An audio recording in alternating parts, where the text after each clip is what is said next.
Flow दोस्तों, train your brain में आपका स्वागत है। आज इस वीडियो में हम देखने वाले हैं दुनिया का सबसे बड़ा फूल, जिसका नाम है रैफ्लेसिया अर्नोल्डी। ये एक बोटैनिकल चमत्कार है जो कल्पना को झुठलाता है। प्राचीन वर्षा वनों के मध्य में ये उल्लेखनीय और रहस्यमय फूल उगता है।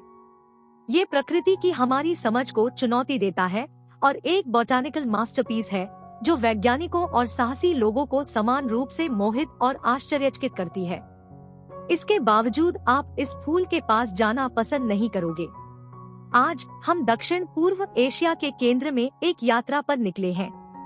तो अपनी सीट बेल्ट बांध ले, क्योंकि हम रैफ्लेसिया अर्नोल्डी की दुनिया में इस अविश्वसनीय यात्रा पर निकल रहे हैं, जहां विज्ञान, सौंदर्य और रहस्य इस तरह से जुड़े हुए हैं कि हम प्राकृतिक दुनिया से आश्चर्यचकित हो जाते हैं।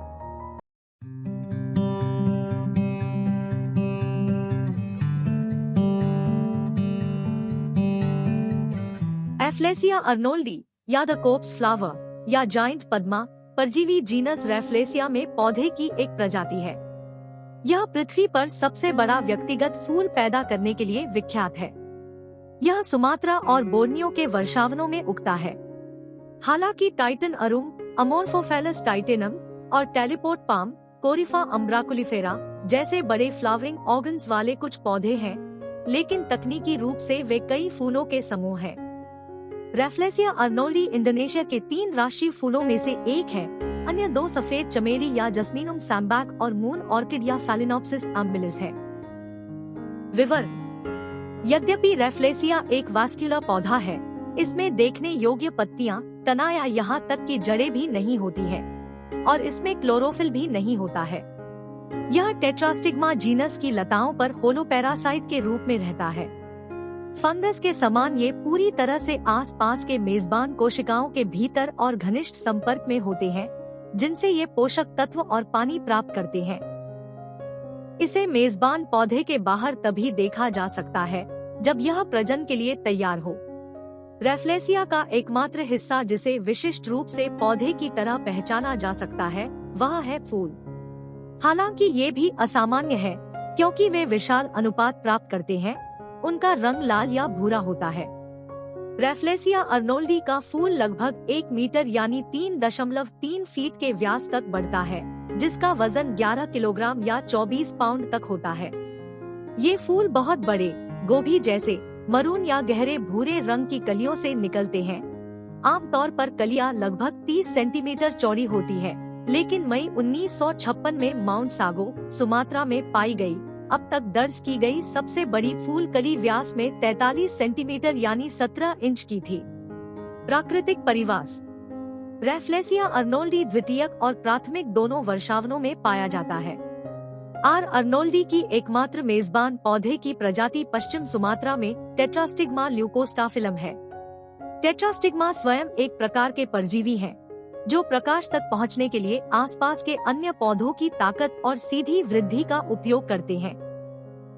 मेजबान पौधों के मेजबान पौधे टेट्रास्टिग्मा जिन पेड़ों का उपयोग प्रकाश तक चढ़ने के लिए करते हैं, उनकी प्रजातियों की संख्या अपेक्षाकृत सीमित है। हालांकि वे आम तौर पर बेल के सबसे करीब के पेड़ हैं।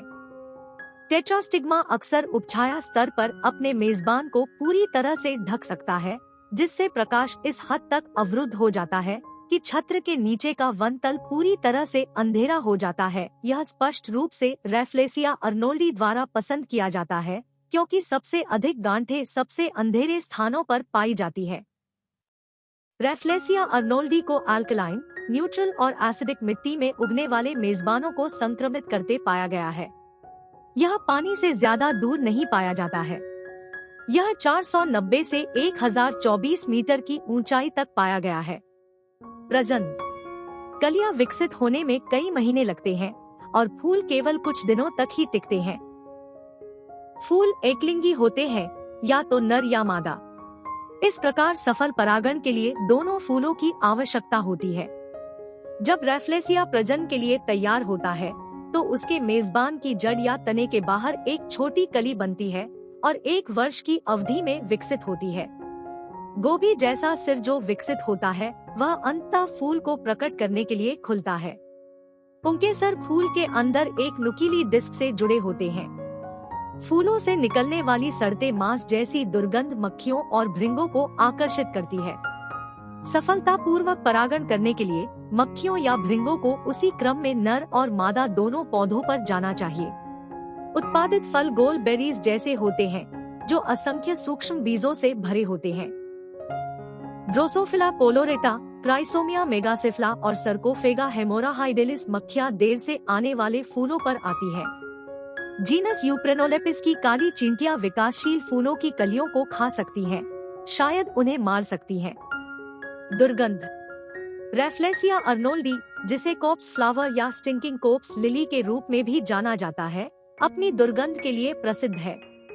यह बड़ा परजीवी पौधे साम्राज्य में सबसे मजबूत और सबसे अप्रिय गंधों में से एक के लिए प्रसिद्ध है।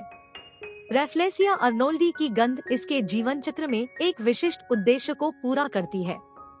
यह मक्खियों और अन्य कीड़ों को आकर्षित करता है, जो सड़ते मांस की गंध से आकर्षित होते हैं। ये कीट पौधे के रिप्रोडक्शन के लिए आवश्यक है। जब एक मक्खी फूल पर जाती है, तो उस पर पराग की परत चढ़ जाती है, जिसे वह दूसरे रैफ्लेसिया अर्नोल्डी फूल में स्थानांतरित कर देती है, जब वह एक और दुर्गंधयुक्त फूल की तलाश करती है।